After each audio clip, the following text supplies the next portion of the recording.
From the center of the universe, Toronto, Ontario, Canada, this is the SDM Show with your host, Rob Cairns. The SDM Show focuses on business, life, productivity, digital marketing, WordPress, and more. Sit back, relax, grab your favorite drink, and enjoy the show. Here is Rob. Hey everybody, I'm Rob Cairns. I'm the founder, CEO, and Chief Digital Strategist at Stunning Digital Marketing. In today's show, I have Mr. Todd Jones with me in our regular copywriting segment, and we're going to talk all about Todd's content flyover. Sit back, relax, enjoy the show.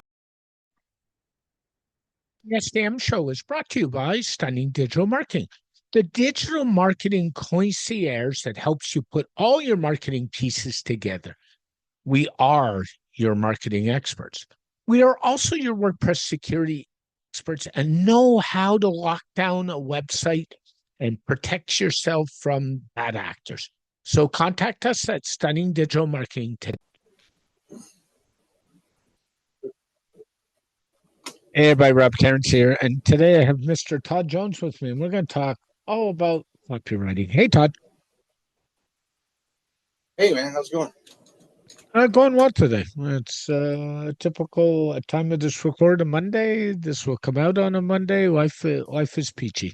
Today I thought, yeah, peachy.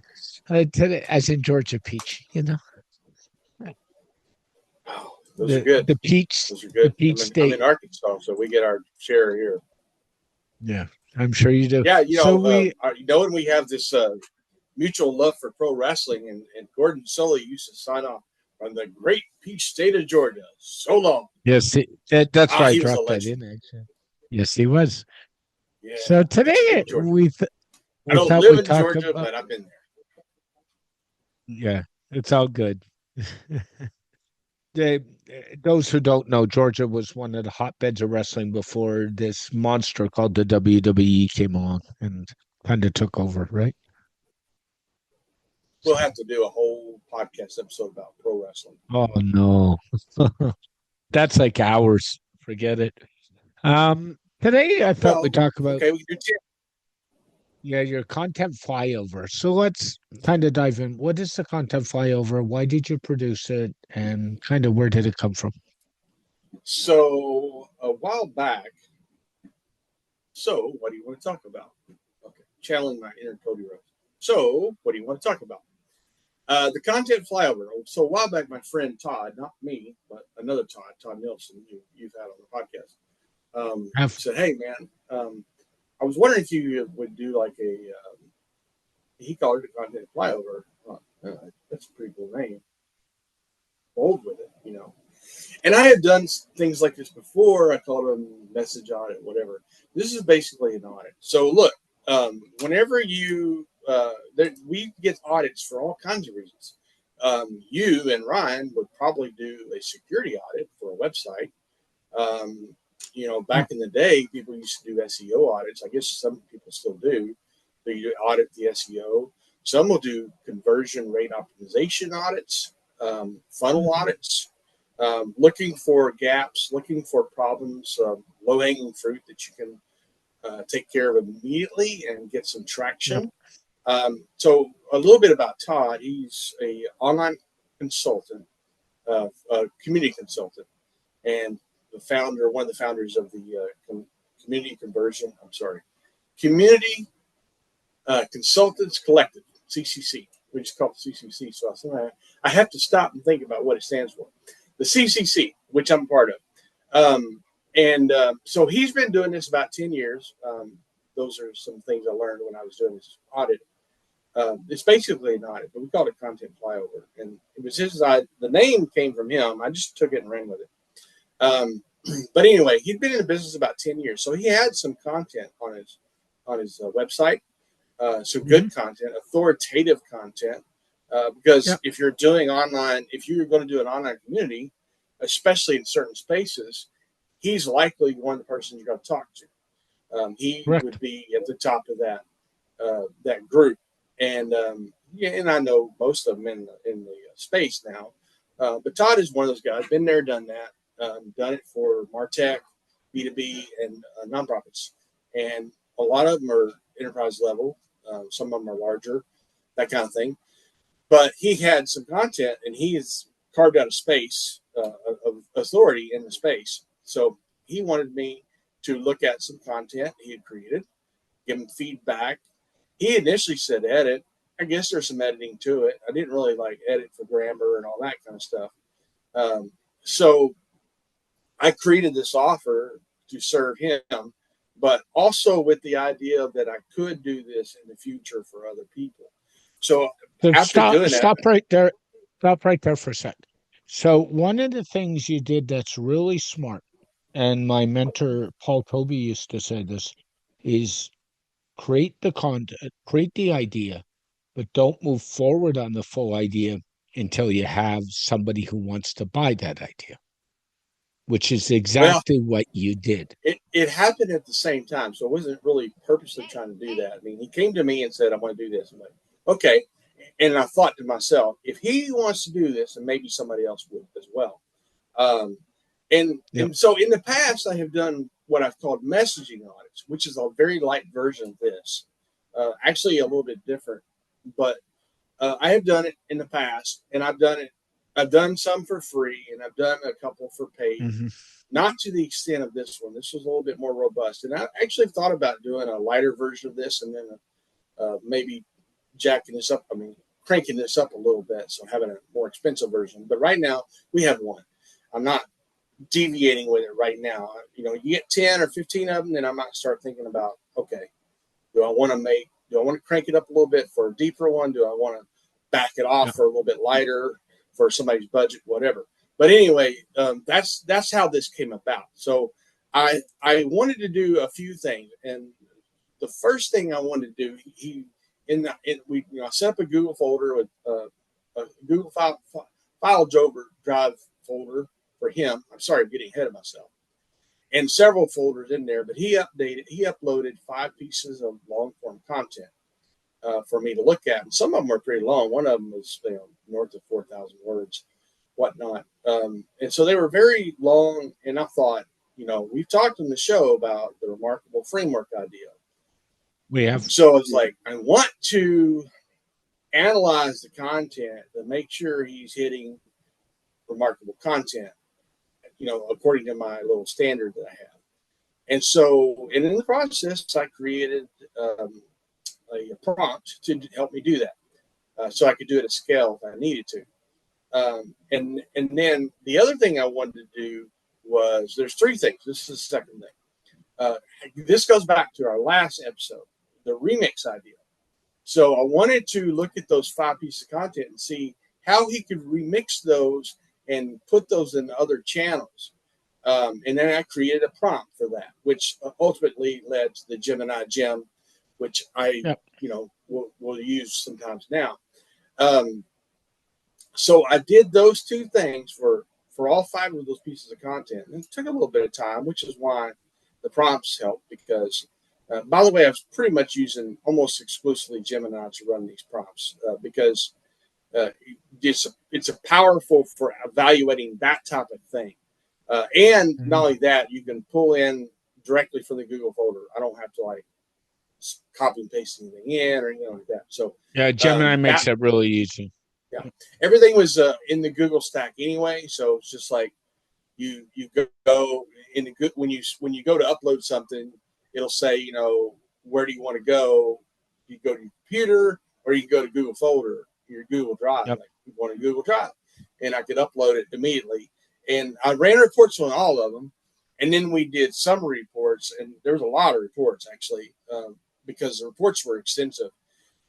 So each piece of content had 12 to 15 remix ideas, some of which he's already started working on. The remarkable framework allowed us to find gaps or suggestions, I guess you might say, to create the content a little bit better. But honestly, he did a really good job on these pieces of content. Now, I did 2 other things as well. And I just thought of one of them that I did. But the next one I did is, I have the legacy story framework. So I created another prompt that I could match his content with each part of the legacy content framework or story framework to make sure he was meeting though, and he was for the most part. There, we went back to working on a story a little bit more and putting content about that. And then I did what you might call, I don't really want to call it this, but it's kind of like a UX audit, user experience on the website audit. And, just little things like, hey, you might check the contrast on this section right here. That doesn't contrast very well. It's an accessibility issue. And then the big thing was, here, I'm sorry, back up. The blog page. He was basically running a reverse timeline of the blogs. So it was all kind of mixed together, which a lot of people do, honestly, on their website. And you can certainly do that. But if you're somebody and you're a B2B client and somebody's coming to your site and they want to know what you think about something and they have a hard time, you don't create the friction for them to find it. Make it easy, folks.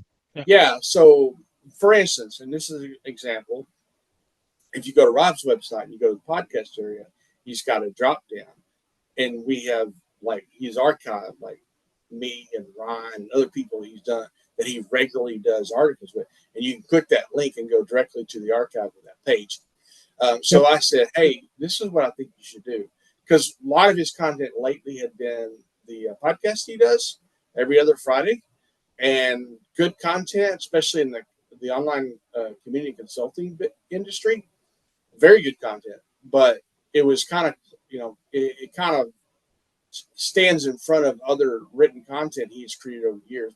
Make it easier for people to find. So it's kind of like a user experience, UI audit as well. And so he got 4 areas in this, and then the reports, right? So I do all this flyover. It's because we really didn't go very deep in any one thing, although it probably felt that way because there was 5 pages in his summary report. And I was like, when I wrote this offer, so it was going to be 2 pages, right? No, I couldn't do it in 2 pages. And so it ended up being 5 pages. Gave him a lot to work with. And within a week of the report, he's DMing me and saying, look, I've already started working on some of the low-hanging fruit.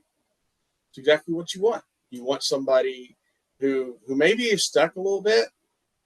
You give them ideas, and you give them some low-hanging fruit things to work on that should make a big difference for him. And then the remix ideas, which is he could spend the rest of the year remixing content he's already created, doing remix ideas. And I mean, anyway, I was really proud of it. And I thought it was a very good offer. So my estimation, if you're very new in business and hardly have any content, this honestly would not be a good fit. No, it's a better fit for somebody that's been around a long time. But what I would also say, there's a couple of keys to this. The first thing is you did the audit. So I would say to anybody, the Flyover, which is a content audit, do one. Because most people don't know where their benchmark is until you do an audit. You can't figure that out. That's the first problem. The second thing is Todd Nielsen didn't just ask you to do the audit, which happens a lot of time. People pay for audits, pay for content, pay for stuff. And then what happens? Radio silence. Nothing. And Todd's gone and enacted some of the low-hanging fruit right away. So you've done your job, and now he's taking it and doing his job. So that's really important because it's not, here's the audit. It's here's the audit. Let's fix it. Now, we did 5 long-form written content pieces. They weren't video. One of them was actually a transcript from an interview. But they were, everything else is long-form content. So if you don't have a lot of long-form content, but you do have a lot of emails and social media posts, we could technically do it with that. I can't do an infinite amount of those things, but if a smaller piece of content, you could do more of them, maybe 10 rather than 5. But yeah, if you've only been in business a few months, you're better off letting me audit your core message rather than a content flyover, because content flyover presumes if you have at least 2, 3, 4, or 5 years of content to kind of fly over and look at and give direction. If you're brand new, it's probably not the best for you. Because if you're brand new, you're still figuring it out too, and that's part of it as well. Like new companies don't always, or new entrepreneurs don't always know which direction they want to go in. So that takes time as well. Hey, you can be in business for 10, 12 years and still struggle with what direction you should go. Trust me on that one. So Todd, how long does the flyover take if somebody wants it done, and how much is the flyover? The flyover is priced currently at $500. It took me a couple of weeks as I was figuring it out, maybe more than a couple of weeks. So I would say probably 7 business days, approximately. I'd like to get down to 5. That way, but I would just say 7 business days for the most part. But now that I've got to process it, probably a little bit faster. But if I'm having to adjust on the fly, it could take a little longer. Okay. And I assume I can find it over on your website, Flyover? Yeah, you have to go. It's copyflight.com/flyover, FLYOVER, or the homepage. It's the last of the offers on the homepage at the bottom. Well, not the bottom, toward the bottom.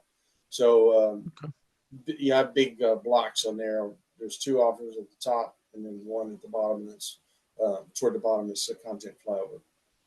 So it's great if you're like, okay, do I want to, what can this guy do for me? You can either do like a coaching call, or if you want to go a little bit further, we can do the flyover and see if I can help you. I can probably give you some low-hanging fruit ideas to start with, and we can go from there. Go get your content audit. Go do a content flyover. Go find Todd. I'm sure he'll talk to you. Ask Todd about peaches in Georgia. He'll talk to you about that too. Hey, Todd, thanks so much. Have a wonderful day. Thanks, my friend. You too.